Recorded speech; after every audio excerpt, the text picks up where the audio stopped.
Welcome to Bitesized Therapy Podcast with Dr. Brian Razzino. Dr. Brian Razzino has over 20 years of experience as a talk therapist, and he uses short videos dealing with mental health issues in order to connect and educate hundreds of thousands of people. On this show, Dr. Razzino will make reference to his short clip videos and do his best to explain the mental issue referenced and how it can be addressed. Dr. Razzino does not give medical advice, but hopes that he can help people understand what is going on mentally in order to go ask for clarification with their own personal mental health professional.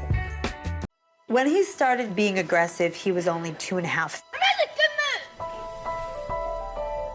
I was afraid of my son.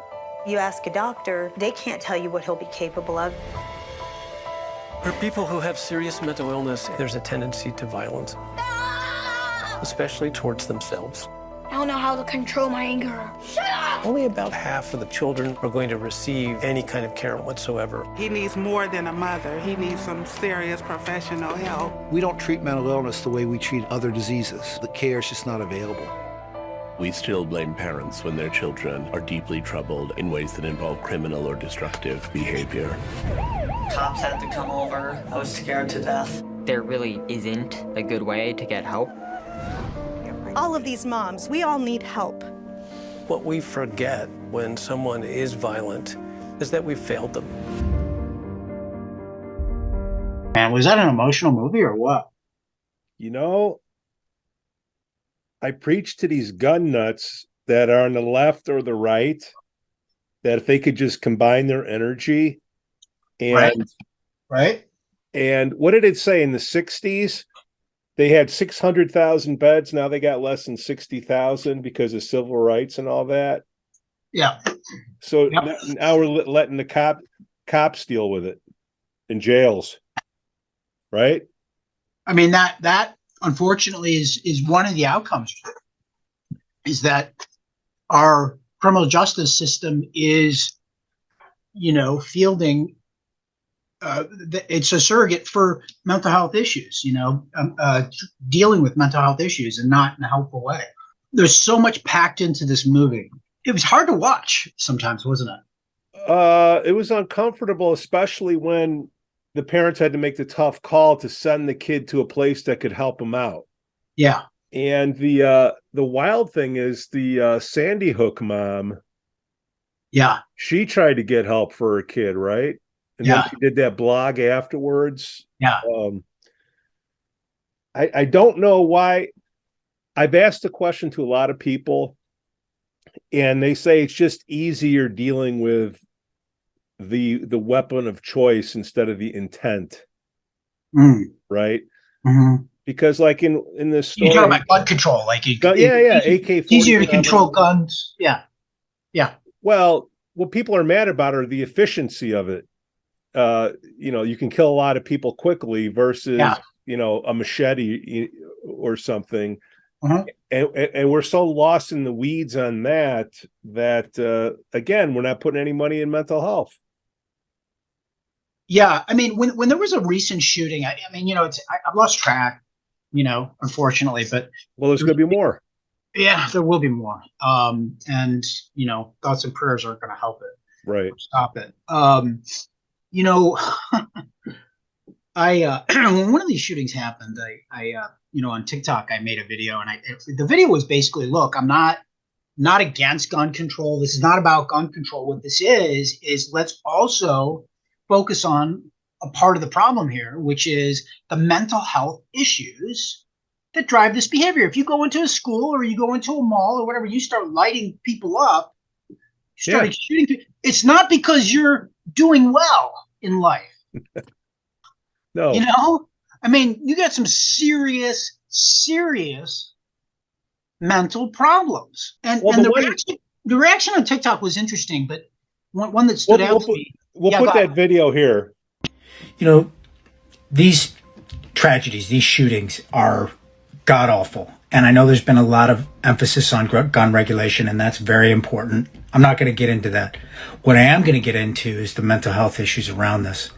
That boy, that young man who took those lives, was suffering and struggling for a long time and was not identified, had serious mental health issues. Too often we overlook the needs of young men in our nation. We expect them to be strong and resilient, pull themselves up by their own bootstraps. Internally, they're struggling. So guys, keep your eyes open for people that you feel like are on the fringes, that are having a hard time, that maybe are being bullied and left out. And reach out to them. Extend a helping hand. Don't be afraid to be an ally to them, because they're probably struggling in ways that you might recognize too. One of the people said that that my comments were inappropriate in the aftermath of such a horrific incident, and that the conversation really needed to focus on gun control. And I thought that was one of the most idiotic statements. I'm sorry, I was really just like, I don't know who made that statement. I don't know if it was a 14-year-old or if it was doesn't matter, but it's a 4-year-old. It was a dumb statement. But what happens in this talk, they try to unpack this a little bit in the movie. What happens with the convergence of politics and reality is that we get confused about what's real, right? Like, I don't want to say that people with mental illness can pick up a gun and go into a school and shoot innocent little kids, because then that adds to the stigma of mental illness. Okay, well, the reality is that does happen. And so we have to talk about it, but we have to talk about it in a way that doesn't impugn or doesn't indict everybody with a mental illness. Yeah, the reality is the vast majority of people with mental illness are harmless. They're mostly harmful to themselves, not anybody else. That is a fact, and something that the general public has to get over, because people are really afraid of people who have a mental illness for this very reason. They're afraid they're going to be aggressive or violent or whatever, because they're unpredictable. They don't play by the rules, that everybody else does, and so forth necessarily. The reality is, though, that there is a small subsection of individuals that have mental illness who can be violent now and are prone to violence, mostly towards people that are taking care of them and that are living with them, right? They do have the potential to go out into the community and start perpetrating these things, and that is a reality. It's a reality. And so denying that is just foolish on everybody's part. So we have to figure out a way to talk about this, have this conversation. Now, the other part of this that I thought was really important is this naive notion that if your kid is doing well, it's because of good parenting. You can sort of pat yourself on the back. Yeah. If your kid is doing poorly, it's because of bad parenting. And it's like, no. Sure, yes. Can you do stuff to improve your parenting that will help boost the possibility the kid will have a healthy mental health or emotional life? Absolutely. You deal with your own demons. You figure out new ways to handle approach problems. Maybe you didn't learn certain ways of kind of negotiating or problem solving and you kind of need to learn that stuff to deal with some of the issues with your own kid. Sure, that's all fair. But with some of these issues, they are beyond the scope and understanding of just about any parent. And it's a little bit like, if your kid had a rare blood disorder, and you expect the parent to not only be able to recognize that it's a rare blood disorder, but to know exactly what to do and be able to treat it. That's so absurd. Right? Yet, that's essentially what we do with parents when we start judging and shaming them for their kids' behavioral problems. Like some of the kids we're displaying here. I mean, prevents parents who genuinely need help. It makes it harder for them to ask for it, because what they're going to get, what they're afraid they're going to get, and they do sometimes get, is they're going to get somebody who blames them and shames them and makes them feel like shit. Yeah. And so they suffer in silence and things get worse, right? And so we have to get rid of this stupid idea that it's all in the parenting, because it's not all in the parent. I was surprised to learn, and I didn't even think about it, back in the 60s, there were so many places that you could put somebody. Oh, yeah. But that would be literally putting them away. Things have evolved since then, 50, 60 years. Your neck of the woods, I think his name was Creigh Deeds, the senator for Virginia. He's still a senator. Yeah. He's still there. We got to reach out to that dude because we got to find out why. Well, tell the story. What happened to his kid? So he had this like really brilliant kid, right? And very successful family. You know, dad's a state senator and talented kid. You know, could learn multiple languages, instruments, all this stuff, and music. And in his 20s, he started to have some problems, and the senator was talking about how difficult it was for him to get help for his kid, you know, to find appropriate help for his kid because of just a lack of resources, because it's so woefully underfunded. And Mr. Deeds talked about one morning just going out and seeing his kid, and he was, you know, they live in Virginia. I guess they had a little bit of a farm, and they was feeding the chickens or whatever. And his son attacked him and stabbed him and put him in the hospital, ICU. And he was in critical condition, you know. And I don't think he ever told us what happened to the son, but I get that. No, he committed suicide. Was it the same day? I don't know if it was the same day. Yeah. Nobody sees that coming. As much as you recognize that there's a problem and you worry about these things, you really just never really like fully take it in. And you know, he's a prime example of how you could have all of these resources at your disposal and still not get help. And like, what is that, right? And so I think it was John F. Kennedy that was part of the deinstitutionalization programming that came out in the 60s, and it was about sort of decentralizing mental health, which made a lot of sense. And there was a community mental health initiative. And community mental health is largely focused on basically spreading the wealth, you know, saying like, let's have people in the community. Let's have people in the schools. Let's have people let's make these resources available, right? And one of the inevitable questions that comes up in that is, okay, well, how are you going to staff all these places? You know, who's going to do all this work? And so, you know, there's a lot of talk about, you know, approaches to address that issue. So what happened was we had these sort of great ideas, and they started to dismantle the mental health kind of infrastructure that was in place, which is mainly institutionalization, warehousing. You know, there's some warehousing. Of people. What they failed to do is they failed to do the second part. The second part of that, or at least the second part, is really just sort of like didn't take place to make sure that there were resources to catch these people, to take care of these people that you're actually, you know, saying go home to, right?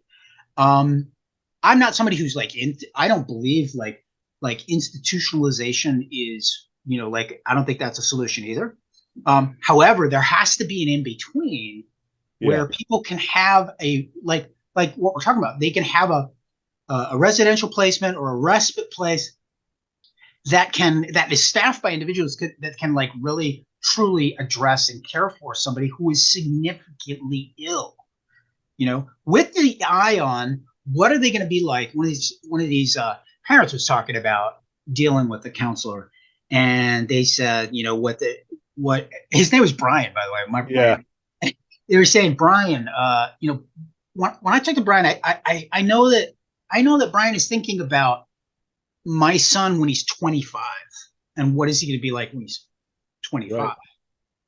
Where is he going to be? What's he going to be doing? Right. And I think the kid was like 16 or 17. Mm-hmm. And that's the idea. You know, how are we reintegrating these people into the community? And you know, what are the resources that we're going to need to do that? And the fact is, we are going to need a lot of resources, but it's not like, I mean, we have the money. Yeah. So, well, I mean, what's the problem? It's seriously, it's almost like a marketing issue. What's easier to explain? Yeah. You brought up Kennedy, and I don't know if it was Kennedy or Eisenhower, because if it was Kennedy, Joe Kennedy had a daughter with special needs, and he sent her away to get a lobotomy, and she came back, and they botched it. So I don't know if that's if that was part of it. Yep, it was part of it, but that's a long time ago to be dealing with the stuff that we're dealing with, today. The one mom, there's a lot of single moms there, and it seems like, well, I shouldn't say it. All the boys have the issues, the major issues, but they also gave some light to the sisters that had to put up, with all that stuff going on. Yeah. And the poor single mom, what did she say? You can train a dog easier than a child like this. Yeah. Yeah. Because she's not a dog. She's not a dog. Yeah. And she was really level-headed. I mean, I don't know if that was because the cameras were there or what. I don't even know really who she was talking to, but it sounded like somebody who was trying to give her some advice. And she was like, yeah, I know that sounds right to you.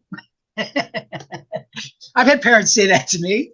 They're like, look, I know that sounds good to you. And that's where I have to just click pause and say, all right, tell me what that would be like. Tell me what would happen. And then we have to break it down. And I have to hear about all of the different problems with, my suggestion, because, my suggestions are just a starting point. They're not the end all be all. I mean, it takes somebody telling me, no, that's not going to work, or we tried that, or we tried that medication. Give me another one. Yeah. Oh, right. I got different symptoms. Give me another medication. Yeah. Yeah. Well, that's the magic bullet, right? I mean, and Tom Insel talked about that. Yeah. I'm going to try to find him too. But that poor kid, I think he was at NIMH for a while.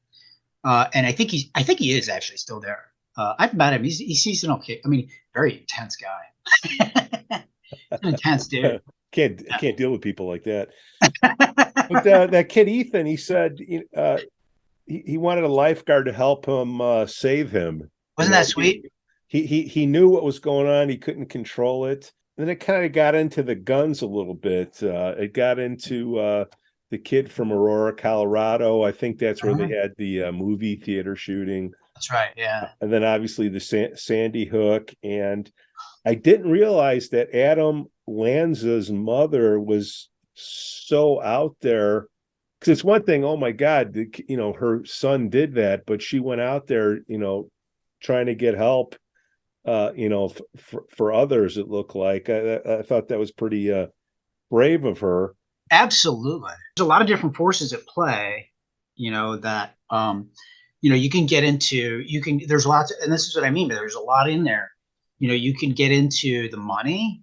Follow the money, right?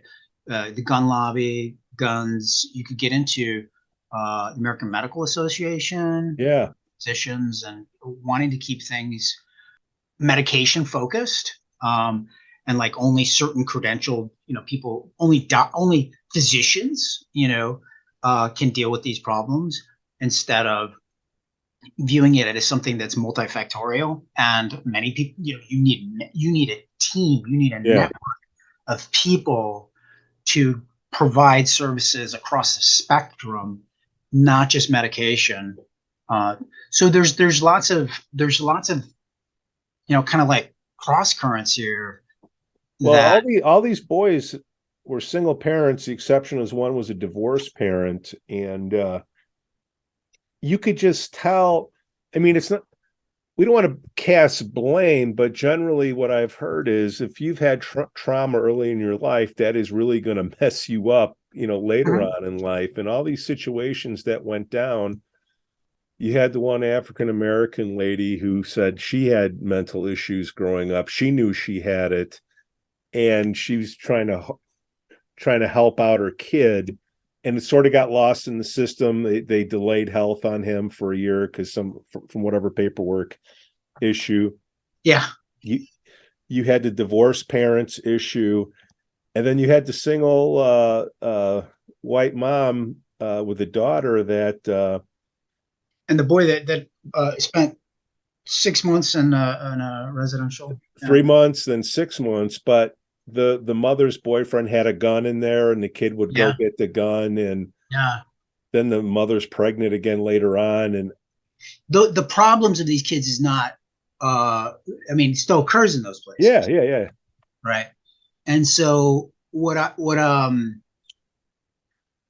there's a couple things to think about here. I mean, like back to the sort of parent blaming piece, I know that people will look at this movie and they'll look at the parents and they'll try to find something to criticize, and hold them accountable because they want to hold on to this idea of the good parent, bad parent, right? The reality is that, these are just people that are going along living their lives, and they got delivered something that they never anticipated, and that they're not skilled, they're not equipped. Like they're not equipped in multiple ways to deal with. And single parenting, by the way, I was going to look up some statistics. I just don't have time on this, but individuals, parents. So marital satisfaction, when you have kids, marital satisfaction does not go up. It goes down. We don't need an exact number. It's just subjective. I mean, it's the truth. I mean, it's like parental satisfaction, people that rate their marital satisfaction, after they have kids, it goes down, and the rates of divorce go up. Now, if you add a kid that has behavior problems, developmental delays, special needs, that number multiplies quickly because of the stress, the toll that it takes on the family system. And so you will see single parents with a kid who has high needs because it's blown apart that relationship from before.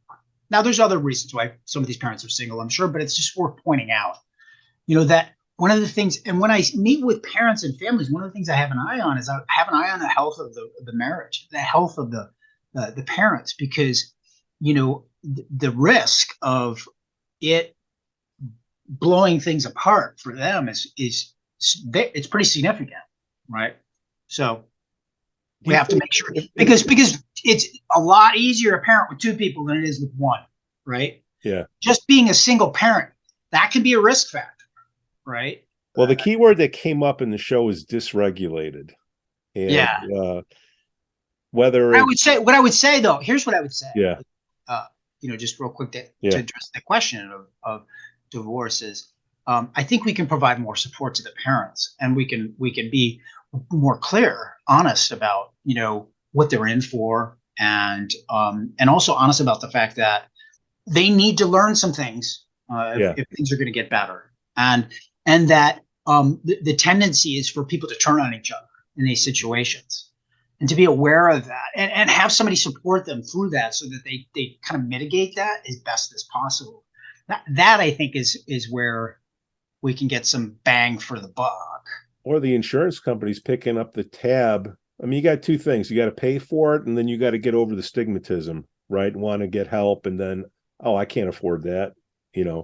Whether it's counseling to help you get through it, or, So you got parents who, so here's the process in my experience. Okay. Here's the process. So a parent will go into, let's say, a pediatrician, their kid's having, difficulties at school and at home too. And they seem like they're experiencing some depression and anxiety. What usually happens is the pediatrician, if they're sort of reached this point in the discussion, will give them referrals to mental health resources. Now, typically, there's going to be a lag between when that information is given and when any action that parent takes, because that parent needs to deal with whatever stuff that's bringing up in them. Okay, that's in the way, like, it's not like referring them to a dentist where you might get on the phone that afternoon, right? Yeah. You tell them to go to see a psychiatrist. That can take some parents months to do. because they have to go through they have to get through all of the baggage that's attached to them. Right now, I've had parents say to me, it took me like a few months to get my head around the fact that like my kid needed services wasn't my fault, and to get past the shame. Then I couldn't. Once I actually picked up the phone, nobody returned my phone calls, and nobody had availability.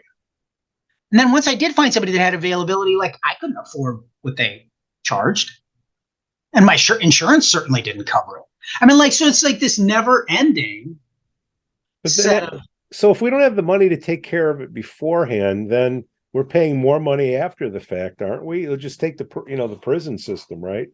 Well, that's the reasoning. I mean, there's been plenty of reports that have been, drawn up on this to try and, point out, if it really is about the money, let's take a look at the money and let's look at how much money we're spending trying to deal with the aftermath of these mental illnesses, these mental health issues, right? Versus treating them, right? The big problem, here's one of the big things that I think a lot of people get stuck on, is it's hard to prove that prevention works, right? Because it works if nothing happens. Yeah. Right? And you're like, okay, well, nothing happened, but like, how do I know something was going to happen? Right? And so people get all hung up on this. Getting back to the documentary itself, Suicide by Cop, that seems to be a very, I don't say a fantasy, but a dangerous fantasy that a couple of these kids have when. One of the social workers called it what did he call it? The ultimate solution or the perfect solution or whatever. Yeah. Which is, I think that's apt way to put it, because like that's the road that people travel down when they're in that kind of despair. It's like they want to just completely end it, and the only way they can see doing that, like they can't take their own life, so they make somebody else kill them.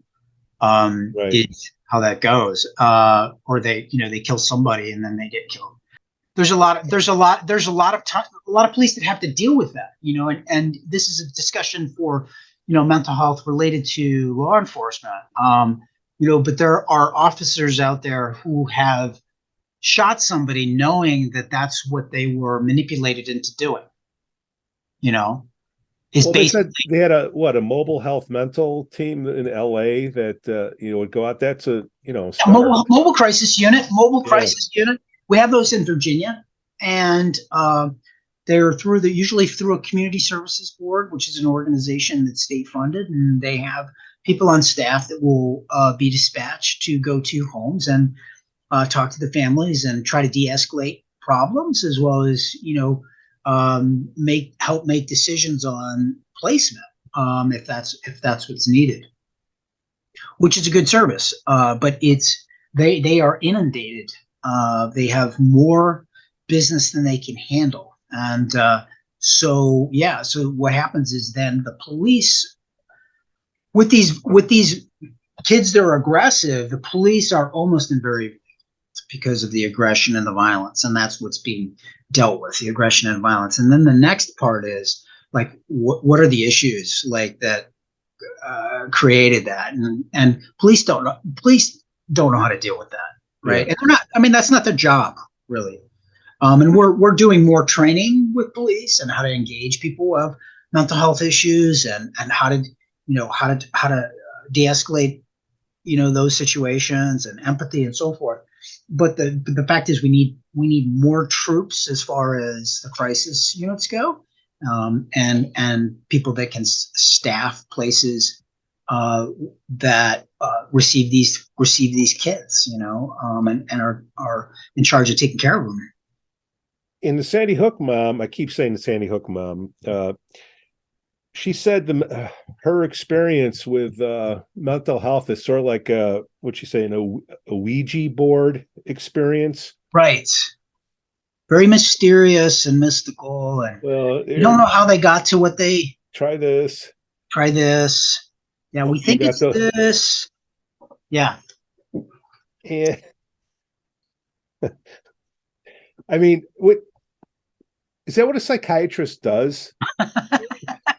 Do they have a Ouija board? Do you have a Ouija board in the office that says, "Hey, I want to try this"? Oh, wait a minute! I'm getting a message. Yeah, well, it's a little bit like throwing darts at a dartboard. I think is what people have said, and they don't know what they're looking at, and they don't know. It's like if you have a hammer in your toolbox, and that's the only tool you have. That's the tool you use. Everything looks like a nail. Everything looks like a nail, and it's what you have. It's like so. There is this phenomena with mental health professionals where they become very biased in the way that they view things. They can very narrow the way that they view things. Why don't psychiatrists or even psychologists, why don't they go through a little bit more rigorous training on the anatomy of the brain and what's going on, if that's the organ that they're going to concentrate on? Do you have a feeling on that? So I think that there is a lot of training that happens there. I think that we're also just in the infancy of understanding like what the hell this stuff is and like how it works and trying to put it together. That's part of the issue. Part of the issue is also one I think we've kind of passed over before, which is that you've got psychiatrists that are functioning a bit like MASH surgeons, where they're on the front lines and they've got people lined up out the door who need help, and they don't have the time. They just don't have it. And so what they're trying to do is they're trying to help them where they can help them, right? And so sort of like on the battlefield, there are going to be casualties that you could probably treat if you were in a hospital and you had the right resources. But because you don't have that, this person's going to die. And you know that, right? You brought up the hospital. If you go to the ER for a mental health problem, you're not going to get a bed, or you're going to be just in that waiting area forever. Which is part of the same issue of, there's not enough beds to meet the need. And there's not enough clinical hours to meet the need. That's out there. And so what happens is you get mental health professionals that are pushed past their limit, and they may be seeing patients that are outside of their range of expertise, but no one else can see them, and so they feel compelled to do something. Another great quote: "Mental health is not a casserole disease." Yeah, that was awesome. That was a good quote. That was a good casserole disease. Yeah. Somebody gets the flu or something, you bring them chicken soup, and little Johnny has a mental breakdown or something. It's like, ooh, I'm not going to do anything. That pretty much summed it up there. Let me tell you. I'll tell you a little story though that is actually a positive in this regard. There's someone in my neighborhood, in my community, that has a child with some mental health issues, school refusal, and one evening they got into a fight with their parents and they ran away. And I got a text message about this. This is not because I was a professional, but I was one of the parents in the community. Many other parents in the community got a text message or some sort of notification. It was either, there were many avenues to this. It was Facebook, there was text messaging, there might have been, some other phone calls or whatever. What ended up happening is that half a dozen, 10 parents, me and like 10 other parents started canvassing the neighborhood to look for this kid. And finally somebody found him and brought him back home. Right. And that was great. That's like, isn't that what we want? We want communities to we want people to look out for each other. And like, if a parent is struggling, this is a parent who had a fight with a kid ran away. She could have felt embarrassed and humiliated and like she screwed it up. But no, instead, she knew that she had people in the community she could turn to for help, and she did. And so we all went out, we looked for the kid, he was found, he was brought back home, and no worse for wear. The preschool, the grade school kids, because they did a little piece on there on Ethan. I believe he was doing some HRV training, some breathing exercises to try to calm down. And if you can teach kids when they're young to know what, to have them feel what anxiety looks like and have a coping mechanisms when they're young, that could probably be where the money could be spent with the counselors there. There's a curriculum called Mind Up. And it's a curriculum that is, it's an educational curriculum, and it comes in modules. So it comes in a module that's like for preschool kindergartners, module for early elementary, later elementary, middle school, high school. And it's basically training teachers and educators how to educate the kids on mental health and educate them on coping strategies and things that they could do to handle stress in their life. It's a great thing. It's a great resource. There are many, Fairfax County, Virginia is a school system that uses this. I know this because I have several social workers in my practice that work in Fairfax County. So I get to, learn a little bit about what they're up to. But that I think is definitely a route we need to continue on. Which is basically giving the information away, removing barriers of access. Talking about emotional issues, talking about the brain, talking about it like you do, fractions and Columbus Day and all that other stuff, right? Well, you brought up the magic bullet, and another great quote. Hey, man, it works great in Hollywood. And then you get into cognitive retraining and, which is neurofeedback, the alternative stuff that's out there. And again, teaching the kids, when they're young and giving the options. Now, does that get into some type of control issues with the parents and whatnot?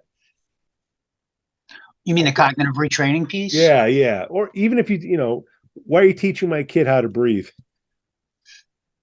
Oh, well, so you mean in the school system? Yeah, in the school system. Because I mean, they were going over some alternative things. It's not just a pill. It shouldn't be in a Ouija board. It's not just one thing. It's not one thing that caused it. It was a bunch of things. It's not going to be one thing that's going to fix it. It's going to be right. Yes. Right. So it's figuring out what you want to get regulated, right? And you brought up dysregulation. And kids, if kids are dysregulated, they don't learn as well. And kids are stressed and are experiencing emotional difficulties. It affects their learning. There's a direct relationship, there. And your question is one of, at what point do parents feel like the schools are overstepping their bounds? Maybe. You got to get the kids when they're young, and you got to somehow educate the parents as well, like at the same time, so they can see, because both of them could get value from it. Absolutely. Absolutely. The parents could learn things from their kids that would help them, right? Right. Like their kid could come home and talk to them about the brain. Yeah. Not that that's what you're looking for, but like, that could be an unplanned, it could be like a happy accident, right? And then unfortunately, I don't want to nitpick, but I'm looking at what's going on. You see the one kid drinking a Pepsi sugar cola. You see the other kid, his mom's giving him a big sugary Starbucks drink. I saw that. I was like, oh, wow. Come on. A little bit later, she was calling the police, I think. I don't know if it's the same day. I don't know if it was the same day. I know. That's what I'm saying. But the reason I bring it up is because diet comes into play, right? Yeah. So it's not one thing. It's a bunch of things.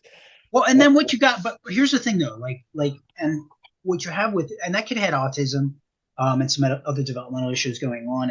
And these are kids that are very, very, they can be hypersensitive and very particular. And so food can be a big issue in the autism community because of the hypersensitivity, to smells and tactile.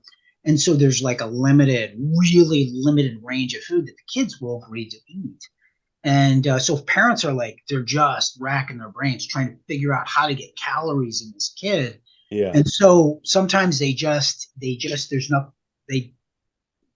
them a sugary drink. I mean, it happens. It's not the best practice. No. But you have a parent that is they're doing the best they can and they're trying, but they can't do it all. They can't do it all. Right. Maybe they know or they don't know, but I don't know what percentage that plays a role, but it does play a role. And part of an overall initiative that with mental health as the focus, and this is what we mean by like team approach. It's multifactorial. So, how you're eating and sleep. Yep. Sleeping, that plays a big role into the extent to which you're going to experience symptoms, and it can play a role in the development of mental health issues. Not that would be like, it's a lot harder to, like, if you have a kid that everything else in their life is great, but their diet is pretty crappy, the chances of them developing a mental health issue just because of their diet, I don't know. I don't know how. Right. But it when you don't have, normal brain functioning, when your brain needs certain chemicals and you're not eating right, then you've got more of a recipe for disaster. And the senator, getting back to him, he basically said the system failed his son, and he's in politics. System. I mean, he is the system. He is the system. Yeah. 70% of the people in juvie hall have a mental illness. Is that all? I thought it'd be bad. That's from the documentary. And I know that was that kid that said that. Skinny. I think it's higher. Well, what does juvie hall cost? Yeah. So you take 70% of whatever that is, right? Yeah. But you can't prove. You can fight for the budget. If there's a crime, you got to put them somewhere. You can't. It's hard to fight for a crime that didn't exist yet, that hasn't happened. And I think that's right. Yes. And many of the kids in juvie hall, most of them have some sort of a learning disability. Yeah. Right. That cuts across multiple domains of their life. Right. Many of them have regulatory disorders like ADHD or intermittent explosive disorder, whatever you want to call it. They have. Yeah. So many of these kids have very, very important needs that were not addressed enough. And how much of that is a failing of the system? Probably a good part of it. If you have your average middle class parent that needs help, where do they go? And then what is the process from there? Like picking up the phone to call somebody, who do they call? You get into some of these places, more rural places. I mean, Colorado or the like, and I know not all Colorado is rural, right. But you got to drive hours to get help. You're going to drive hours to go to a therapy appointment. Well, maybe one. You're going to do it every week. You're going to do it twice a week. You're going to do. I mean, like, the resources aren't there. That's the system's not in place actually in many areas. Well, the one kid that quoted that 70%, he also said that he was fascinated with jail. It's what is jail like? It's like overnight slavery. Yeah, you become a slave overnight. Yeah. Not exactly what you dream of when you become a parent, for your child. No. And that's here's another thing, building into, and I don't know, this is just an early thought for me. I don't have a really clear beat on this, but most of us, when we have this idealized view of what parenthood should be, right? We get married and we have these expectations, and many of us want to have children and Mother's Day. Yeah, and the American, it's part of the American dream, right? In many ways. But what that means is how much of the truth are we actually given about what is involved with parenting and what we might likely face as parents.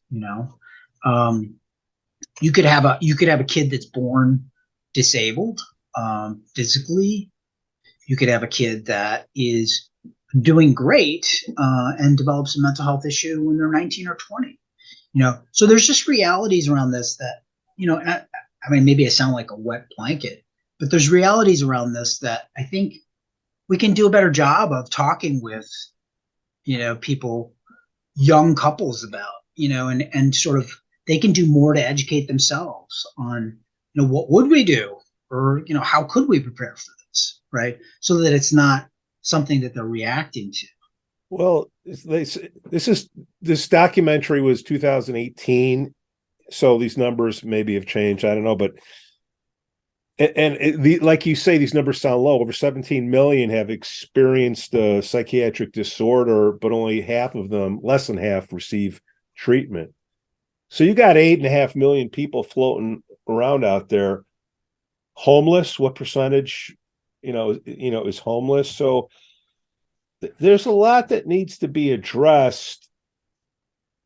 And I'm trying to figure out, why should a parent watch this movie? Because you're not alone, right? Here's the stuff to watch out for. I think there's a lot of reasons why for parents to watch this movie. It could be to let them know that they're not alone, and possibly offer some insights about their own situation, and